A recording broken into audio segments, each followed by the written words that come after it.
There are moments in life when everything you've ever been, everything you've ever lost, and everything you might become converges into a single heartbeat.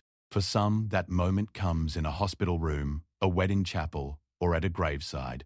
For Marcus Webb, it came on a Tuesday afternoon at a shooting range in rural Montana, where the wind carried the scent of pine and gunpowder, and where silence would soon fall like a heavy curtain over 200 witnesses who thought they had seen everything. Marcus stood at the edge of the parking lot, his weathered hands gripping the steering wheel of his truck so tightly his knuckles had turned white.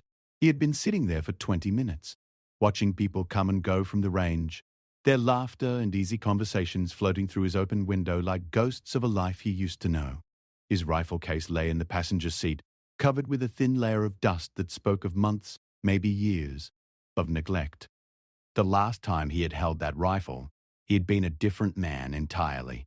The Veterans Memorial Competition happened every year at this range, drawing former military shooters from across the country. Marcus had received the invitation 3 months ago, forwarded by his old commanding officer who never seemed to understand that some doors were better left closed. The letter had sat on his kitchen table for weeks, gathering coffee stains and the weight of impossible decisions, until his daughter Emma had found it during one of her increasingly frequent visits to check on him. Emma was 16 now, with her mother's dark eyes and a stubbornness that Marcus recognized as his own. She had read the invitation without asking permission, then looked at her father with an expression that somehow managed to be both hopeful and heartbroken. "You should go," she had said quietly. "Mom would have wanted you to go." Marcus had wanted to argue, to explain that her mother would have wanted a lot of things that were no longer possible, but the words died in his throat when he saw the way Emma's hands trembled slightly as she held the paper.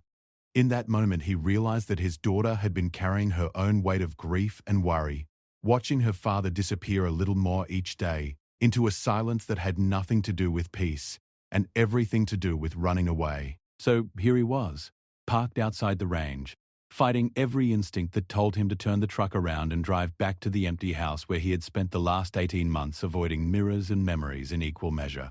The accident that killed his wife Sarah had happened on a Tuesday too.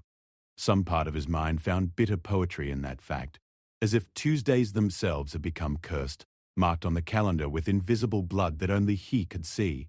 A tap on his window made Marcus jump, his heart hammering with the kind of sudden adrenaline that had become all too familiar. An older man stood outside, his face weathered like old leather, eyes sharp and knowing beneath the brim of a faded Marine's cap. Marcus recognized him instantly, though 20 years had passed since they had last spoken. Sergeant Thomas Riley had been his instructor at boot camp, the man who had first placed a rifle in Marcus's hands and taught him that shooting was never just about pulling a trigger.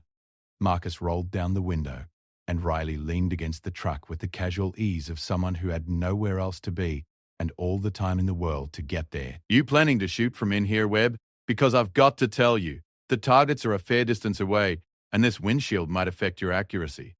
Despite everything, Marcus felt the corner of his mouth twitch in what might have been the beginning of a smile. "I was just thinking, Sergeant. That's usually when we get in the most trouble," Riley said, his tone light but his eyes serious. "Look, I'm not going to tell you that you have to come inside. Lord knows you've had orders enough to last a lifetime. But I will tell you that there are about 30 former soldiers in there, most of them carrying their own loads of things they wish they could forget. You're not alone in this, son. Not by a long shot."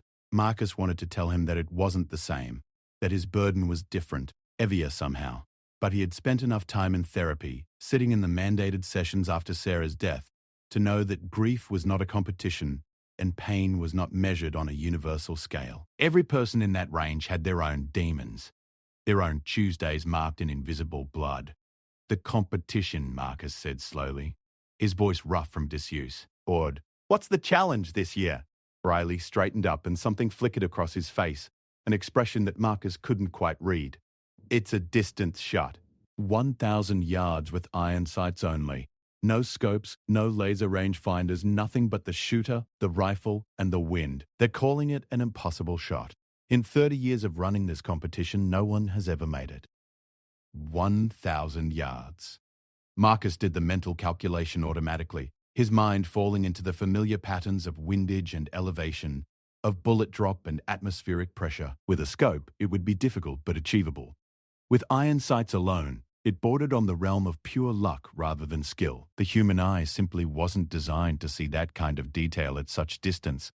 Why would they set up something impossible? Marcus asked. Riley's expression softened. Because sometimes we need to be reminded that trying matters more than succeeding.